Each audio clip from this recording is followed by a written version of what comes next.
Je pense que pour la responsabilité, pour l'histoire en tant que militant, parfois il faut rendre à César ce qui appartient à César.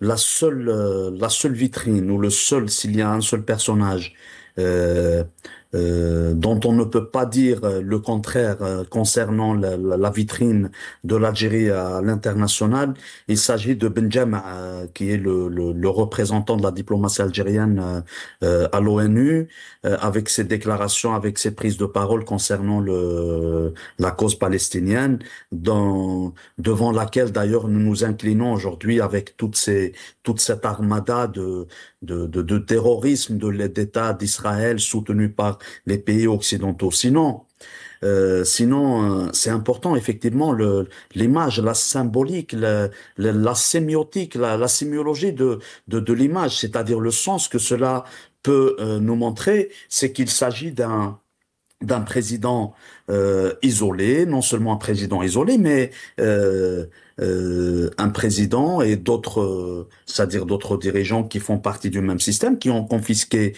les institutions, y compris le message à l'international, y compris la diplomatie. Effectivement, le volume ou plutôt l'apparence du président désigné devant cette grande affiche nous renseigne, elle en dit long. Je n'ai pas envie de faire de la comparaison, mais aujourd'hui, c'est vrai que le monde a besoin de chercher, de trouver plusieurs pôles pour sortir de l'hégémonie de la polarisation des États-Unis, la Russie, etc. Mais il y a quelques jours de cela, en Chine, il y a eu la commémoration des 80 ans c'est-à-dire de la victoire contre les nazis. Il faut savoir que le président chinois a invité plus que la moitié des présidents du monde. Ils étaient là lorsqu'un président s'affiche et affirme une puissance, une force. La moindre des choses, c'est que lorsqu'il se montre devant la télé, devant cette assemblée ou au forum, tous les autres invités doivent se mettre à ses côtés pour montrer que l'Algérie peut jouer un rôle, peut être un facteur de redémarrage, si vous voulez, économique en Afrique pour jouer un rôle très important. C'est pour cela que cette image montre en réalité ce qu'il y a derrière les rideaux. C'est-à-dire, il n'y a que de la démagogie, il n'y a qu'un message creux, c'est-à-dire un message gonflé à travers les mots, à travers les expressions utilisées, mais en réalité, il s'agit d'une coquille vide.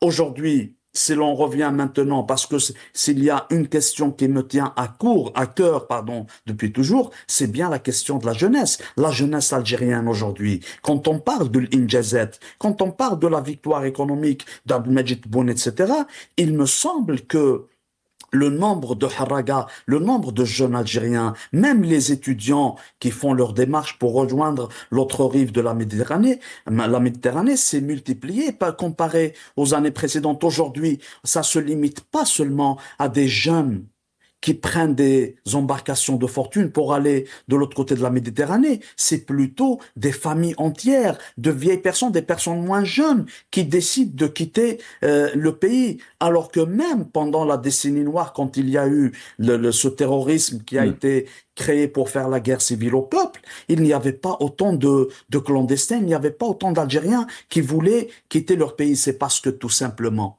nous avons un pays avec une jeunesse consciente. Non seulement elle est consciente de la façon dont le pays doit évoluer, mais elle est consciente des défis internationaux et que cette jeunesse, elle garde le caractère de la Silmiya, du Hirak de la Silmiya de 2019, qui continue dans les esprits, et ce pouvoir, il en est conscient. Il sait bien que, comme l'a dit notre frère Sofiane, la fameuse phrase, ينحيو بيون يبدلوا بيون واحد اخر يتنحاو كاع. Là nous avons la même image qui se rediffuse, qui se refait depuis l'indépendance du pays. Ça veut dire qu'on ne porte la jeunesse que dans les discours officiels. Si on veut vraiment donner la chance à la jeunesse, peut-être pour répondre à la capacité de l'Algérie d'inventer. L'Algérien, il peut créer. L'Algérien, il peut inventer. L'Algérien, il peut faire évoluer la question de l'agriculture, la question de l'industrie. À chaque fois